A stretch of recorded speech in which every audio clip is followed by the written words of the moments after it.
Welcome to People's Republic with Brianna Griffith. We bring you news and analysis from the front lines of the global struggle for social and economic justice. I'm your host, Brianna Griffith, and here's what's going down in your backyard and across the world.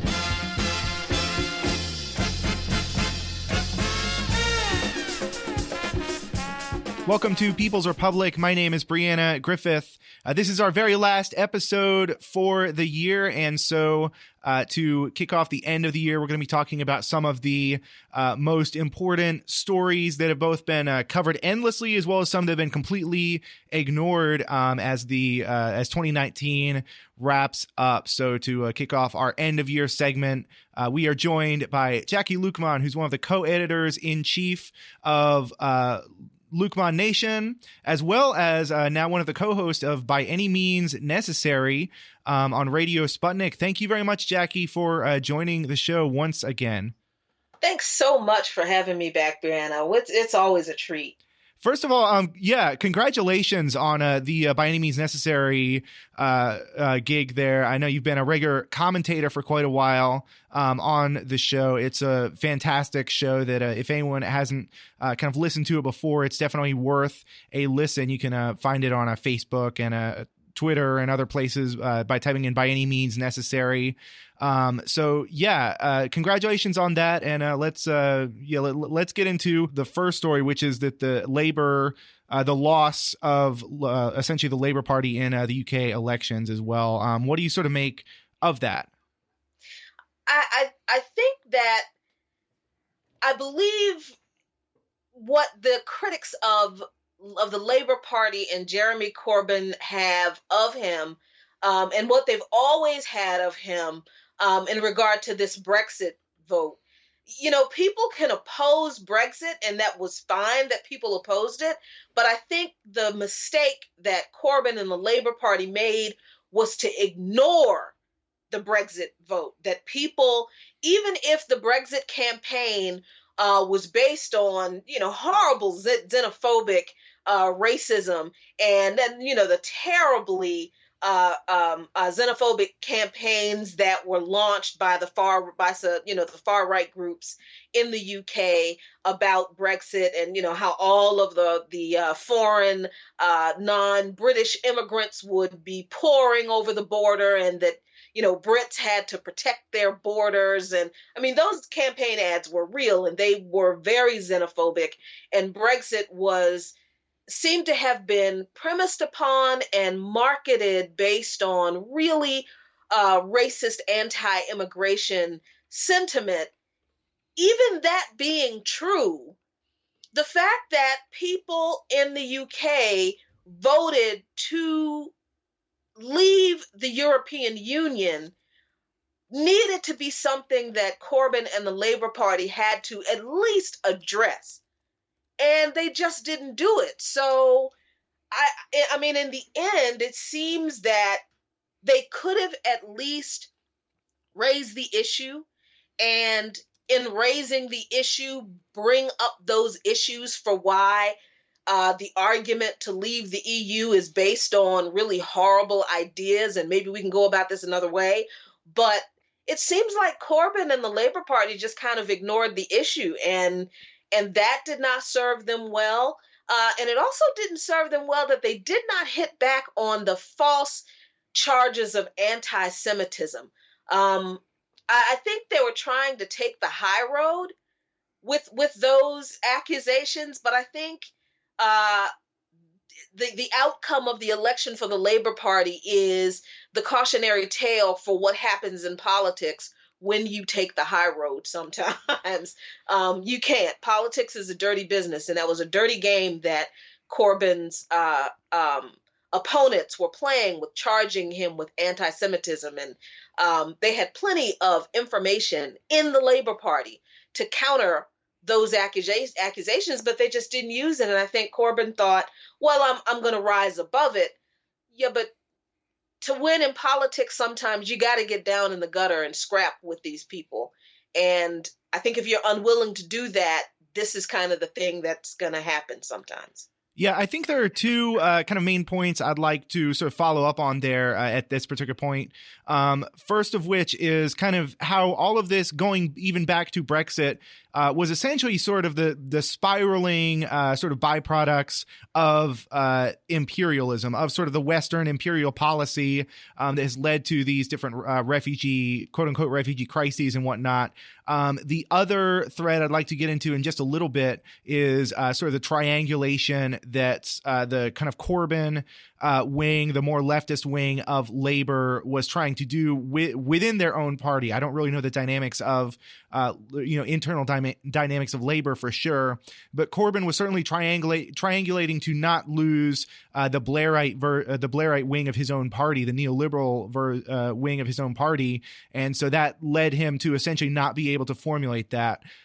With regard to the first one, which I'd like to tackle first, which is Brexit, I haven't really talked much about Brexit because I feel it's such a complex subject. With regard to a lot of the rhetoric that was coming out, like the reason Brexit came to be was essentially this right-wing demonization of immigrants and refugees, as you were talking about. But you look at especially why are there so many refugees fleeing, especially the Middle East countries like Syria and whatnot, and it is as a result specifically of Western destabilization, of which the UK played a major part. On the other hand, the European Union itself, from which Brexit sought to leave, the European Union is also sort of an internal mechanism for colonialism and for especially imperialism that sought to essentially keep economic control of especially the poorer countries of Europe. So you have these two imperialist forces essentially. One was the kind of the kind of global imperialism that the Western powers played against countries like Syria that caused this this again, quote unquote refugee crisis. And of course, that got sort of deflected into being about somehow the European Union. And so essentially the British working class and, as well as just British bigots and whatnot, were sold this kind of false bill of goods with regard to Brexit, where it was essentially a right-wing Brexit that became like this white economic nationalist project. That, I guess, brings me into kind of the second point, which was that Labour itself failed to kind of articulate that class analysis like on a global level about Brexit, where they could talk about, well, these are the problems that are really facing the British working class. This is what the European Union does. This is what British imperialism does. We need something beyond simply an exit from the European Union, but we really need a kind of larger anti-imperialist socialist project. Whether Corbyn just genuinely didn't have that in them, or whether he was forced or sort of coerced into triangulating to the Blairite wing of his own party is not entirely clear to me. I don't have that level of insight into like internal British politics. But the fact that Labour was so divided from within their own camp, the fact that essentially Corbyn was having to fight the Blairites the entire time throughout the entire election, Right. he was having to go off message to appease to them, and that he couldn't articulate anything at all on Brexit really hurt him, made him seem like more of a kind of extension of the status quo in ways that I think kind of doomed it. And then, of course, that the anti-Semitism charge was absolutely vicious against Corbyn. It comes from essentially the UK-Israel relationship. I've talked many times on the show about how Israel represents essentially an outpost primarily of a U.S. imperialism, but also of UK sort of neo-colonialism and whatnot within the Middle East, where you can go back even to the Balfour Declaration of showing that Israel is essentially a UK imperialist project. So when Corbyn came out as pro-Palestine, that's put him at odds with the Labor Friends of Israel and whatnot. And that really, the anti-Semitism campaign against him was absolutely vicious. There are other aspects to this whole Brexit story that I honestly, I'm going to be very honest, I don't understand it all. I know there is a part of this that Scotland and Ireland are playing, that there is a power struggle between those countries and the UK, and what will happen in the relationship with those countries in the UK post Brexit. Then that's going to be an issue. I don't understand all of the different working parts to this whole Brexit story. It's bigger. It's more than just what we understand in relation to why Labour lost the election, and it's certainly not the last we're gonna hear about it. But it is important. I think that the most important lesson for me from the UK election is that no matter how fringy or irrational or seemingly unimportant a politician believes an issue is, if it's important enough for the people that they voted for it, you would better pay attention to it. You have to talk about it. And I feel like Corbyn probably would have been better off if he had acknowledged that people want to leave Brexit, that people want to leave the UK. This is why leave the EU. This is why they support Brexit. He understands their frustrations. And then this is why these policies I advocate will be better for all of us in the UK. There's enough for all of us. There's room for all of us, that, and address the colonialist issues with the EU, because I don't think I'm glad you brought that up, Brianna, because he didn't do that either. So that's a very kind of, like you said, pandering to the neoliberal Blairite wing of the Labour Party, because he didn't want to lose their support. So there's so much going on in the loss of the Labour Party in the UK. And I think there are plenty of lessons in that for the Sanders campaign, in particular here in the United States. I would encourage your listeners to watch two documentaries on the power of the Israel lobby in connection to the United States. And I think the UK is also highlighted in both of them to some degree. But one documentary is called The Lobby, and another documentary is called The Occupation of the American Mind. They are fascinating examinations into why people, mostly in the United States, but I think The Lobby does mention the UK some too, why people in these countries have the view that they do, that Israel is always the victim, never the aggressor, and the Palestinians are the ones who don't want peace.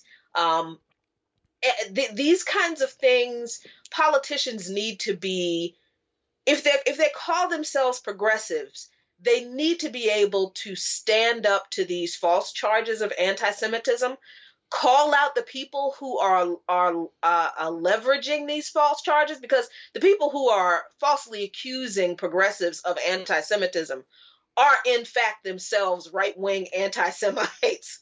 So they have to be able to speak to these charges and get the narrative right about who is the aggressor and who is the victim in this power struggle between Israel and Palestine. Because if they can't do that with Palestinians, I don't see how they can advocate for oppressed people here in this country. I think that's a very good point there, as far as being like needing to speak up for Palestinians and needing to understand this for what it is, because Israel essentially plays the function of not only being a colonial outpost, but also essentially being a laboratory for testing the weapons that the U.S. is producing. Primarily, the U.S. is producing all of the different, essentially counterinsurgency, all the different quote unquote counterterrorism, essentially like all the tools for oppression that Israel is essentially testing against Palestinians either held captive in Gaza or in the West Bank. That gets exported to much of the rest of the world, including to the U.S. Many American police have trained in Israel or have had Israel consultants come to the U.S. There were Israeli security consultants that just went to assist the far right-wing fascist coup in Bolivia to assist the police there in sort of securing their control over Bolivia. So, like, the question of Israel here is really the question of, like, are you going to stand up to sort of the front line of this neo-settler settler colonialism in the 21st century. If you can't do that, then you have no grounds for speaking about your support for oppressed people here in the United States either. I think that is a good point to pivot to our next subject, which I'd like to talk about, which is this the last round of Democratic debates, or just generally like the Democratic debates, because I feel like we've had so many of these and they're not telling me anything. What's your general take either on the last round or just generally like how these are playing out? Just get it over with already. Just please stop having all these people on this stage, most of whom are lying through their teeth about, I mean, it's entertaining to see how bad some of the candidates are in regard to, like, these people are actually sitting on this stage defending the multi-billion, probably actually trillion-dollar insurance industry that actually makes money off of denying people insurance coverage for catastrophic pre-existing illnesses. How do you sit on anybody's stage anywhere and defend companies that do that? All of them, with the exception of Sanders and Warren, I think, have pretty consistently made some kind of argument for why we have to keep the insurance companies around. I remember in 2000, what was it, 9? Whatever year the Obama administration was pitching the ACA, and Sarah Palin came out with the death panels accusation. Oh my God, Obamacare, he wants to implement death panels. We've had death panels in insurance companies since insurance companies started profiting off of denying people coverage for pre-existing illnesses. That's what a death panel is. A bunch of people in some room somewhere deciding that they're not going to cover treatment for someone's cancer because they had cancer before and that person dies. The insurance company doesn't have to pay. That's a death panel. And that's what these people on these stage, Democrats now, are defending. You know, you've got Pete Buttigieg, who is talking about Medicare for all is against the Americans who want choice. Nobody is choosing to keep insurance that is not going to provide coverage for them if they get catastrophically ill. So just, you know, and they're all sitting on the stage talking about, oh, how will we pay for it? You know, especially directing at Sanders and Medicare for all. How will we pay for it? You know, we don't know how we're going to pay for it. Oh, we can't tax rich people. Nobody asked how we were going to pay for $730 billion that the Democrats just approved for the 2010 National Defense Authorization Act. Nobody asked how we were going to pay for that. Yeah, the fact that didn't even make it to the national debates really does speak volumes about what gets considered priorities. That question of like, I mean, that idea that anyone out there likes their insurance companies is absolutely ridiculous. No, people might like their doctor. Most people don't, because like there's a class problem with doctors in this country as well. People might like their doctor. They might like the specific health care they get, but nobody likes their health insurance. Nobody thinks their health insurance is great. And you know, the fact that any of these insurance companies exist, I mean, if you're an insurance company, your entire job, the sole reason you exist is to pay out less money in health care than you receive in health premiums. There's no system there's no system in which that is not going to lead to the maximum amount of exploitation and the maximum amount, like essentially the worst possible coverage for the most amount of money is the explicit gain of the insurance companies. one other point I want to raise is that on insurance is that, like, for instance, Adam Johnson, Nima Shirazi have pointed out on their podcast, Citations Needed, that essentially the corporate media only brings up union issues when they can use it as a leverage against some other issue. So I was listening to NPR one morning, my mistake, but I was. Why, Brianna? Why? Because I'm just a little masochistic like that, I guess. But like they were running a story where essentially they found this one union that was primarily, I guess, Latinx people, and they found this one union that had fought and won their rights to a decent health care plan, a decent health insurance coverage under their contract of employment. The NPR story really phrased as like they're very worried that they might lose this coverage under Medicare for all. So like all of a sudden you're concerned about unions. You weren't concerned about unions at any other point. You're not concerned about like the labor conditions in this country whatsoever. But when unions can be used as a leverage against an insurance, or not even insurance, a leverage against like a healthcare plan that covers millions and millions and millions of people, all of a sudden you pretend to care about unions. It's just absolute hypocrisy. I've kind of said before with the Democratic debates is that they're not, I mean, no, I don't think anybody but just like the most deranged sort of corporate liberals actually thinks that these debates are like reasonable exchanges of ideas. Like they're showcases for like these essentially focus group tested, corporate boardroom approved sound bites, as well as these sort of like reality TV show style, gotchas. It's soundbite based. It's like these specific messages, but they don't really, when you start boiling it down, it doesn't even mean anything. It's just for the sake of like the applause sounds so fake. It's not a meaningful debate of ideas in any way whatsoever to me. No, I mean, it's really not. And I think what I like to keep in mind is that most of the candidates on that stage are living, breathing, walking, talking advertisements for the centrist neoliberal brand of the Democratic Party. And they are all on that stage to stop the one candidate who is only running as a Democrat because he figures he probably can't win as an independent. And that's Bernie Sanders. Now, this is not my personal endorsement of him, because I'm not endorsing any Democratic candidate this time around, and I have reasons for that. But I'm an analyst, so I'm trying to stay a little bit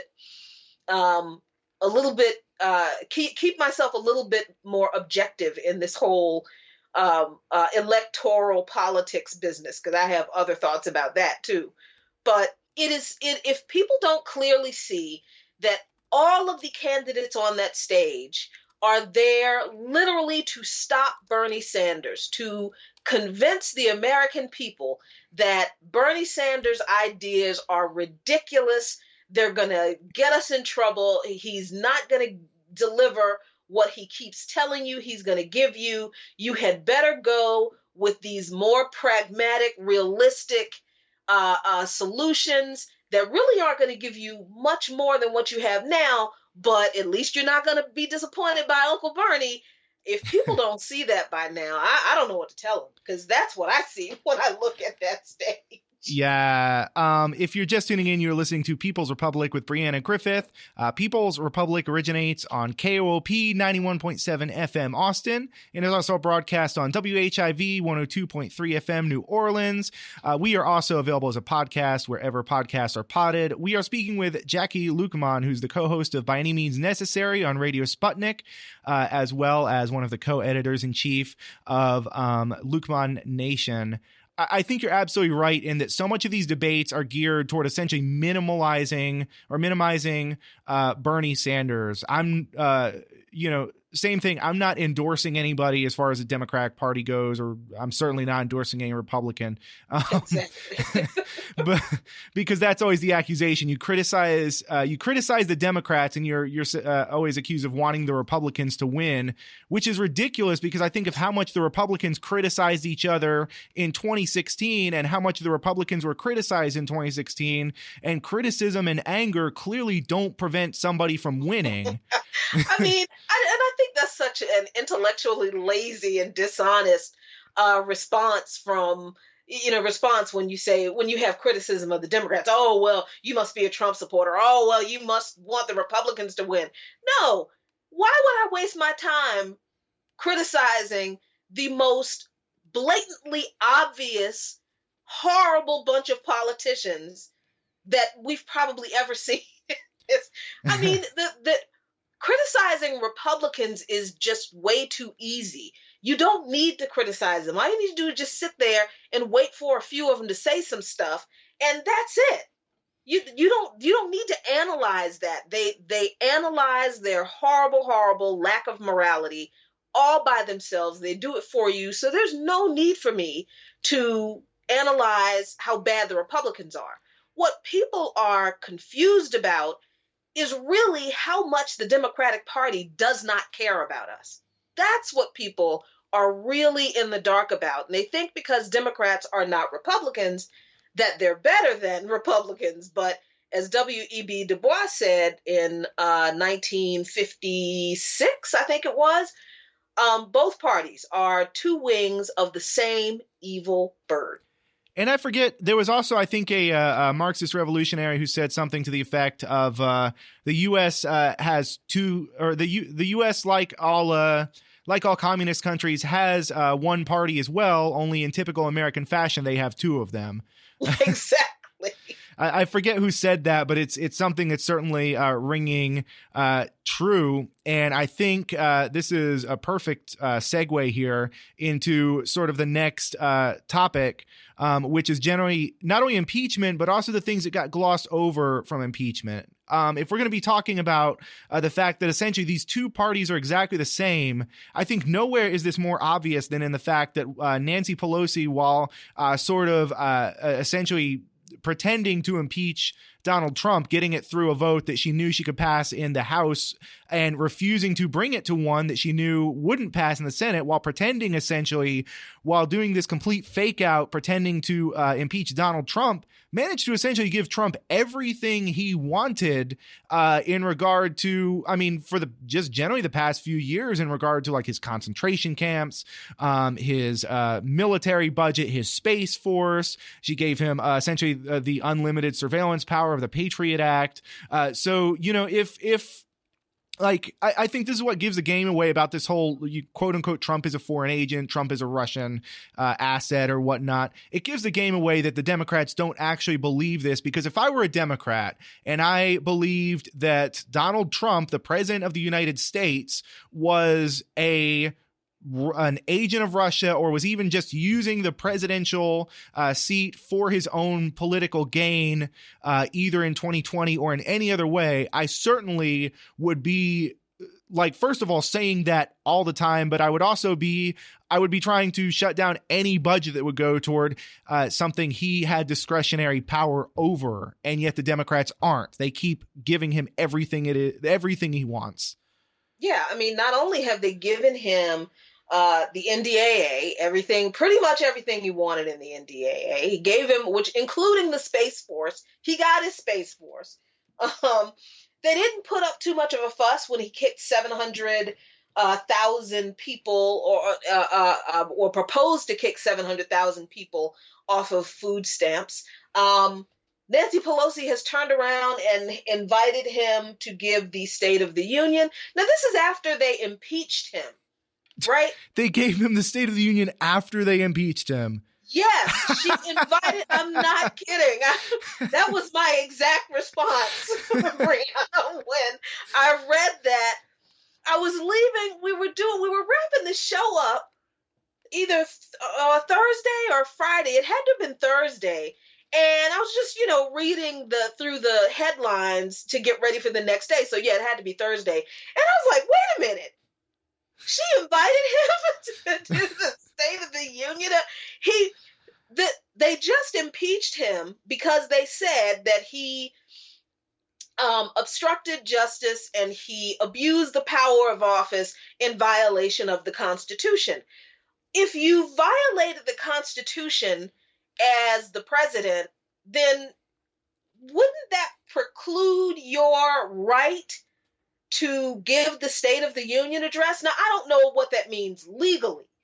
I'm not going to sit here and say that I know what that means legally. I don't.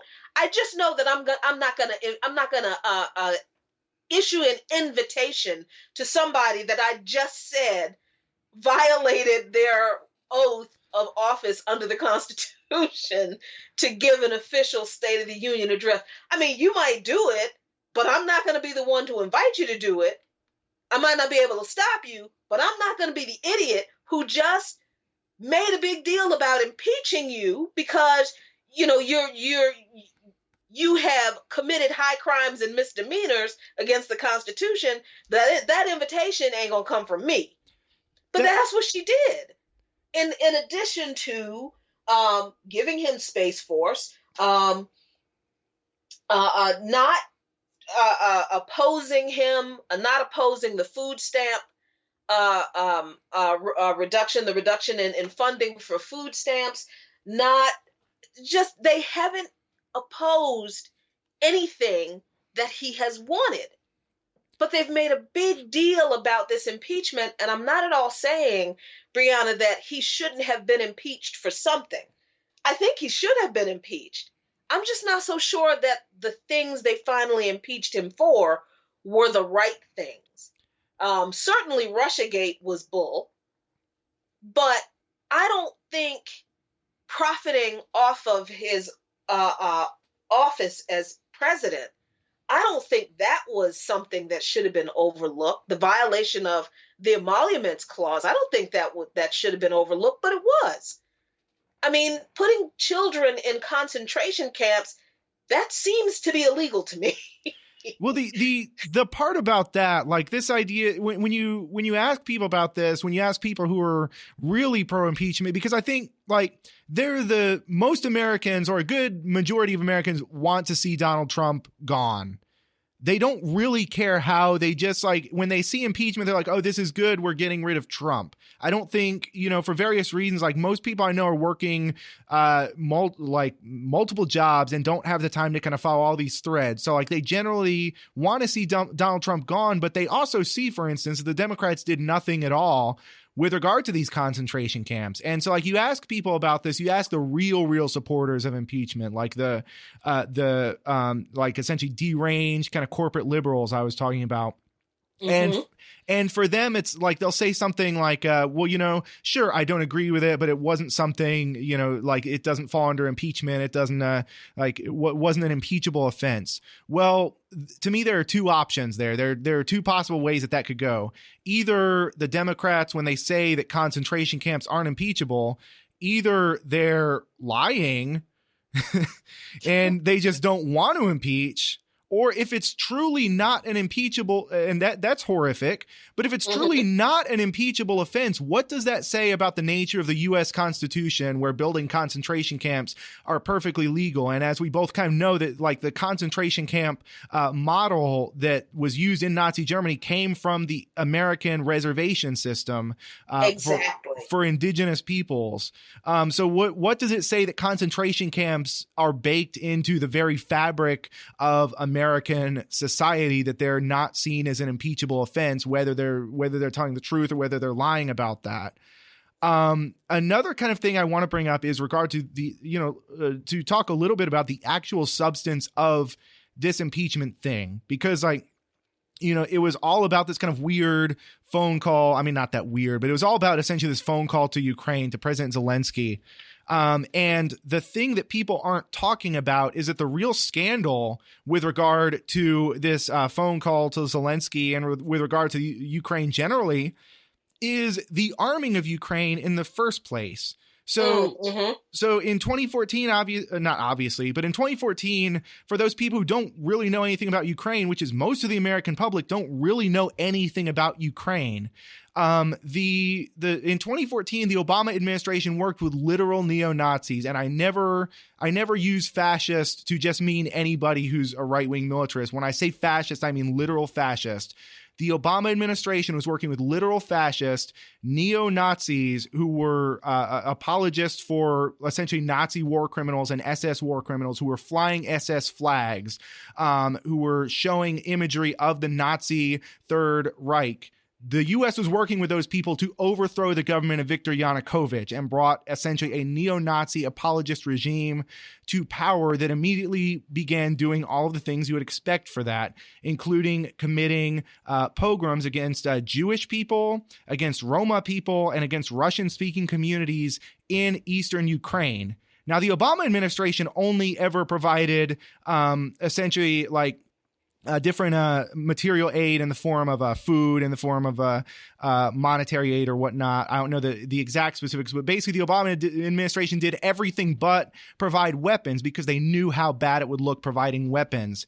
It was the Trump administration's idea to bring these weapons into Ukraine to arm the Ukrainian military, which at this point includes the Azov Battalion. One of these Nazi paramilitaries is integrated into the Ukrainian National Guard. So I just want to be clear that when the Democrats are furious that Trump stopped providing quote unquote providing military aid to Ukraine, the military aid they're talking about is guns, and the Ukraine they're talking about is this Nazi regime with the Azov Battalion, these Nazi paramilitaries committing genocide and war crimes in eastern Ukraine. The Democrats are furious that Trump stopped arming Nazis, and to think that the Democrats are on our side because of that, because that's the thing that they think is impeachable, regardless of why Trump did it. The fact that, of course he did it for personal gain. Why else would he do anything? But regardless of why he did it,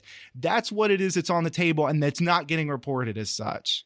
Exactly. And I'm so glad you brought that up, because I'm sitting here looking at this whole thing about this phone call to Ukraine and people being all upset that Trump withheld aid to Ukraine. And I'm sitting here going, wait, is this the same Ukraine that are the Nazis now?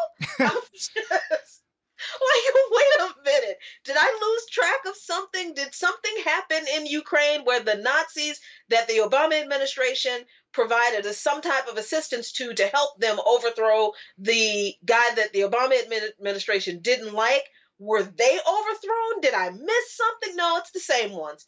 So that's just a part of the narrative that the Democrats are not telling. You're absolutely right. And for me, it makes them look even more ridiculous in this whole impeachment thing. But I also recognize that the reason that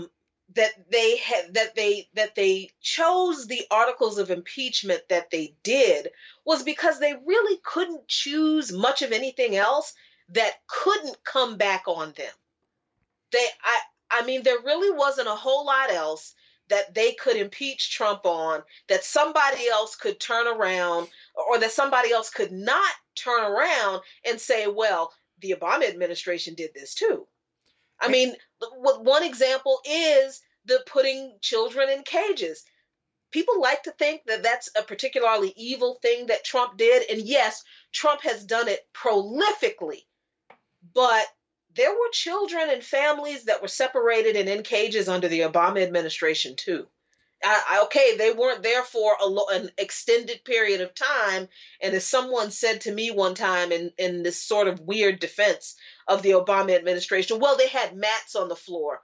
Okay. Oh, wow. Okay, if that's your defense of it being okay for putting human beings in cages, all right, who am I to argue with that just glowing defense? But I'm just saying, the Democrats, I think they know. I'm not convinced that they're like unintelligent people. They're not stupid people. I think they're very smart people. and they're smart enough to know just how much they can get away with how much they can get away with and come out sort of clean. Because if they do any more, then the mud is going to get slung back on them, and they can't have that. So that's my views on this thing. Of course, he's not going to be removed. He's not. The Senate will not vote to remove him from office. Mitch McConnell has made that clear. I doubt there will be a whole bunch of defections in the Senate that will change that outcome. And in the end, I actually think this is a big boost for Trump among his base. They weren't going to turn on him anyway. Now they are committed to him like a cult, basically. Yeah, I mean, basically, like, white supremacy is its strongest when it can work with a persecution complex.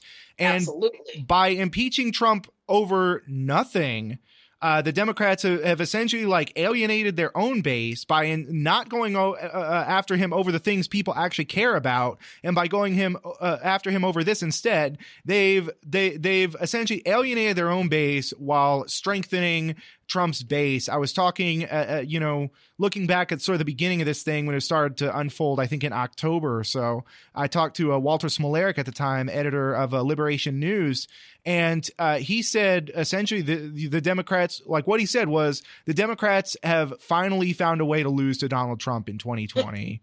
Yep. And, months later, it's just increasingly looking like that's true. Nancy Pelosi hasn't even submitted the articles of impeachment to the Senate. She knows that they won't go through.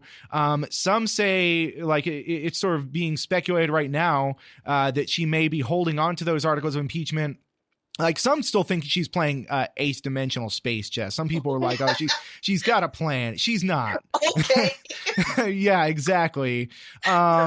But then other people of sort of like more of the kind of Bernie aligned group are saying that she could possibly be using this to sort of at a key moment tie up some of the more progressive senators who are running for president by essentially forcing them to be kind of in office at the time this impeachment goes through and preventing them from campaigning. I don't know if I give that too much weight, but it does seem like she's really like they rushed into this and they've lost, and they don't know how to call the loss at this point. Part of it, though, is that the Democrats would also rather it just seems to be clear that the leadership of the Democratic Party, the people who are currently kind of controlling the reins of the Democratic Party, would rather lose to Donald Trump than win with Bernie Sanders. As many problems as I have with Sanders, that seems to be the case. Yeah, that's your Democratic Party in 2019, 2020, that they would rather take on the mantle of the accursed, abused victim of Trump than to actually build a winning coalition with all of the people who are feeling the burn, so to speak. And that coalition is getting bigger. And there are more voters of color. There are more Black voters who are supporting Sanders, even though he's still, I'm still like you, Brian. I'm not happy with everything that he says. I'm not completely happy with his propensity to go to a class analysis over a race analysis. Sometimes that's accurate. Sometimes it's not. And I know it can be tricky. So I'm willing to give him a little bit more leeway on that, but than a lot of people I think are. But I mean, he's been around for long enough to get it. I don't see why he needs more coaching on this, but he's gotten better with that. But I mean, I think in the context of electoral politics, those of us on the left who are trying to build this broad-based grassroots movement, we have got to have a friend in the seats of power. I think that is something that I'm starting to think about a lot. It helps a lot more for what we're trying to build, to have a friend in the halls of power. And I think Bernie is that friend, in that at least I think he would give us his ear to a certain extent, and be somewhat genuine about it. I don't think we're ever going to push him not to be an imperialist. I think that's probably not. Yeah.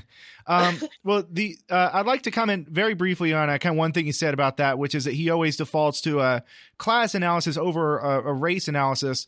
That's absolutely true, but it doesn't, it shouldn't have to be true, because like I do approach everything from a class analysis, and part of that class analysis is understanding how race, racial oppression, and just the very kind of foundation of race came to be. So if you understand class to be an exploiter class and an exploited class, if you understand that essentially there's one group of people who build their wealth off of the backs of the working people, you can look at the history of capitalism, and you can see how that in the colonial setting came to like necessitate within its own internal logic. I don't mean it was actually necessary for society, but it was necessary for this exploitation to go through, the creation of these underclasses and the exacerbation of, not just racial differences, but also the exacerbation of gender and sexuality and all these other things factor into essentially what is a class analysis. So if you understand class,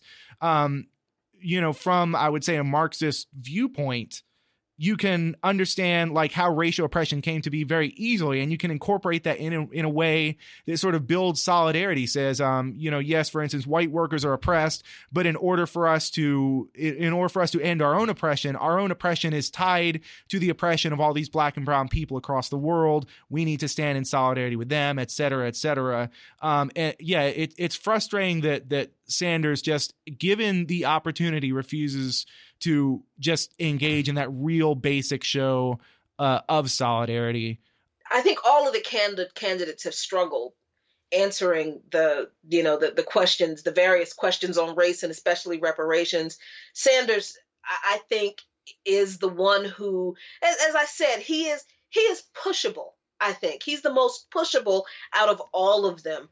Even though I still have issues, with some of his policies, not relating to race at all. Like I said, imperialism. But he's pushable, and I think that at the very least he would be the candidate who is most likely to lend his ear to the public. I don't trust any of them to do even that much. And I know that once he gets into office, even that will be limited some. But I think having a friendly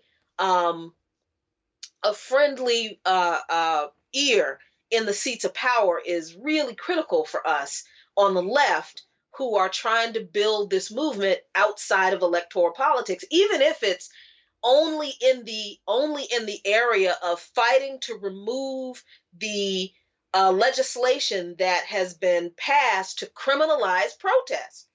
That by itself, I haven't heard any of the candidates talk about, not even Sanders, but I feel like if it were brought to his attention, that he would be moved to do something about it. I don't, maybe I'm giving him more credit than he should get, but that's just how I feel at the moment.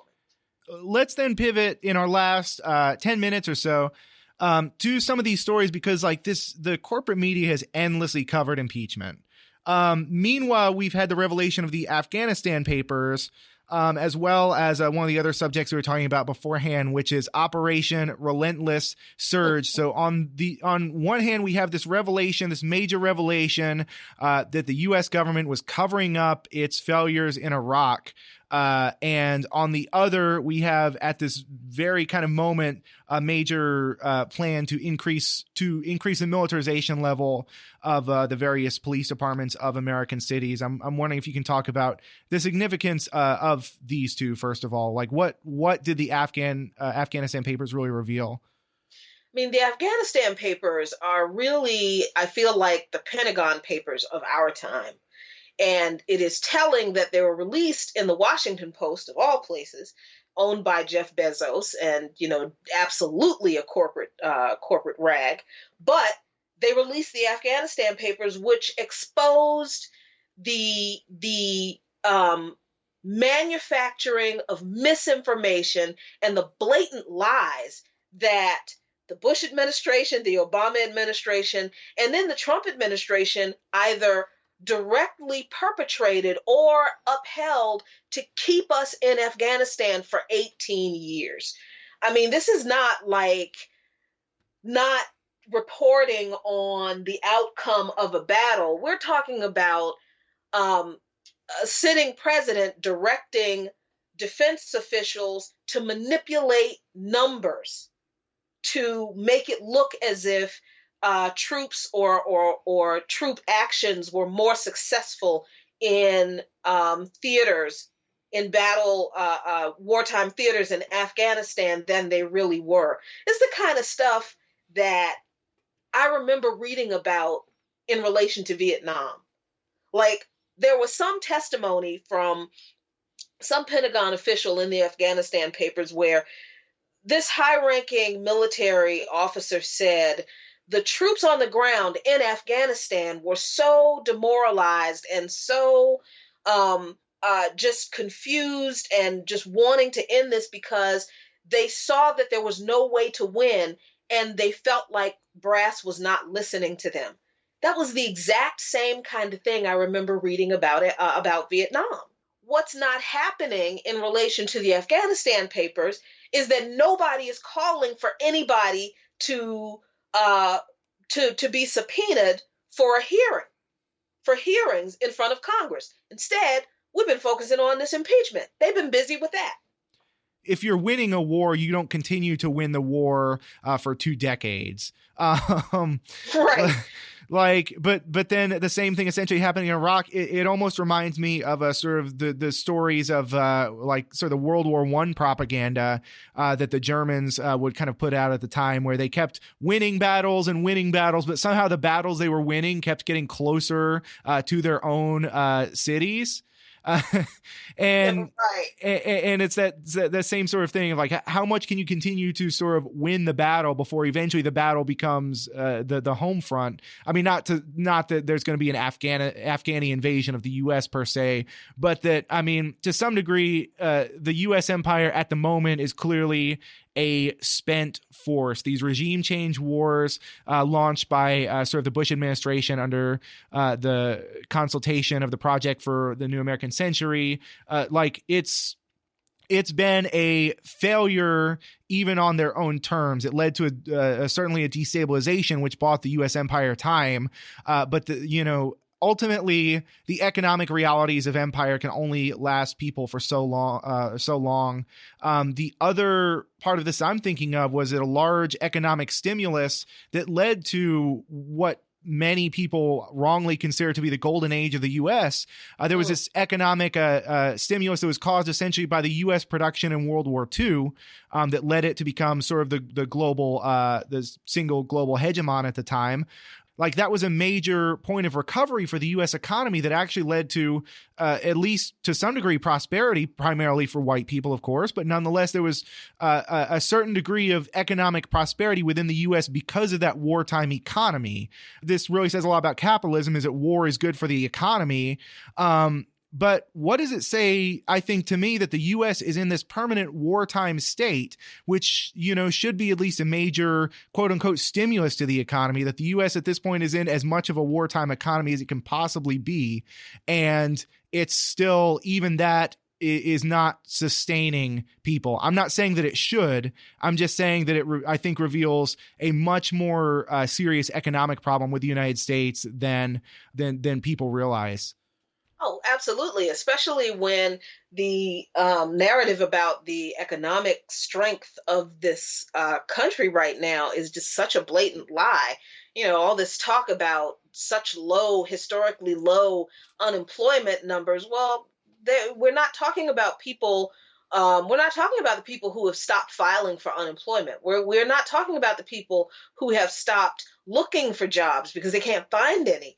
We're not talking about the people who are working gig jobs, part-time jobs that are, less than 40 hours a week, that don't pay them enough to support themselves with one paycheck, with one job, and provide no benefits. So, these are all of the things that that even when we're talking about the economic picture in this country, are not told in any major corporate-owned